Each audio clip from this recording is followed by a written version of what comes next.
Industry has been hard hit also during this lockdown period, and the easing of regulations has brought a glimmer of hope to some business owners, while others are threatened by the reality of fewer customers. Companies all face additional costs such as buying masks and sanitizer for staff. But how has this affected chefs and the cooks who make a living from functions? I'm joined now by Katlego Mlambo, who is the head chef at Marabi Jazz Club, a rising star with 10 years experience in the sector. How does it feel for you, Katlego? You trade in creating good food and feeding the nation, and you're unable to do that for 2 months.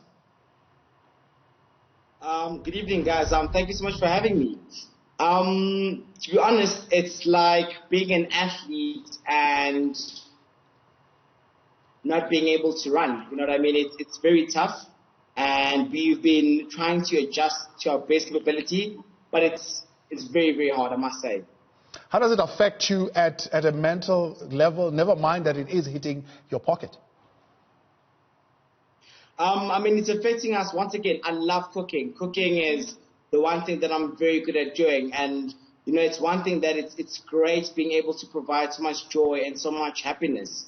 And not being able to feed people, that's what drives us. That's what makes me want to wake up in the morning. That's what makes me want to create new dishes.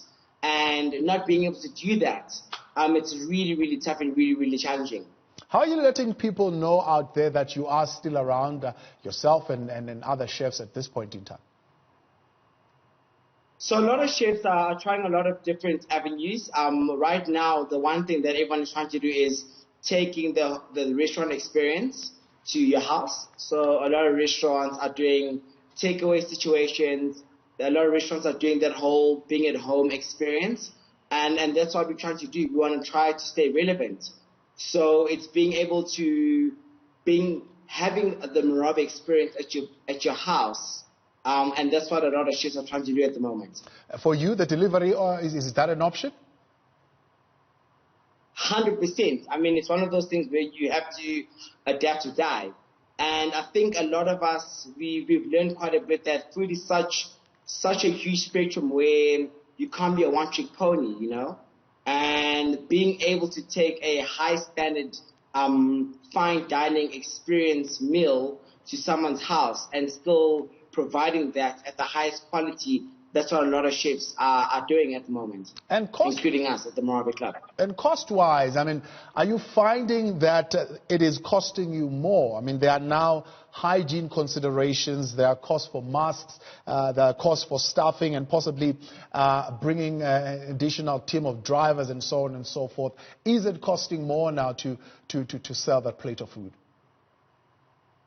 I mean, to be honest, I think I speak for a lot of restaurants out there.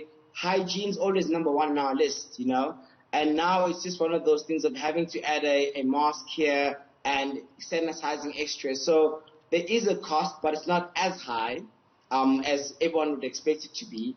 Once again, I think with a lot of chefs, hygiene is number one. So we've been doing this for the last 2 years. It's just now you have to wear a mask, and it's one of those things where, as I've said, you have to adapt to die, you know, and it's a bit tough in the pocket, but I think in the long run, it will pay off. Have you seen a lot of teamwork and collaboration during this time amongst the professional chefs, especially when it comes to some relief efforts? Are you clubbing together? Are you doing stuff? Are you feeding people out there? Yes. I mean, once again, we are all under the same boat of we are all trying to survive. So the one thing we've been doing at the Marabi Jazz Club and the Hallmark Hotel is to keep our minds stimulated. We've got a soup kitchen situation that's been going, which is quite great because we tend to take things like eating every day for granted. You know, there are people out there that would do anything for a hot meal. So that's what we've been doing. And a lot of chefs are working hand in hand to help out those that are less fortunate than us. So a lot of camaraderie, a lot of Ubuntu is actually happening at these tough times that we be coming across. For the rest of the South African hospitality industry, there's still a long way to go before we begin to see that space opening up. I mean, others are saying maybe level 2, level 1 is when we might begin to see people getting back into restaurants. Even then, people will still be concerned about safety and still be opting to stay at home. Do you think the industry will survive? I have to be very positive, and I do believe the industry is going to survive. It's going to be tough, but I think the one thing Africans have is Ubuntu, and we are going to carry each other through. And God willing, this is going to end soon. But there's always light at the end of the tunnel, and for every grey cloud there is a silver lining. And I have to be optimistic. I can't say no, it's not going to happen. So I do believe. I'm quite a positive person.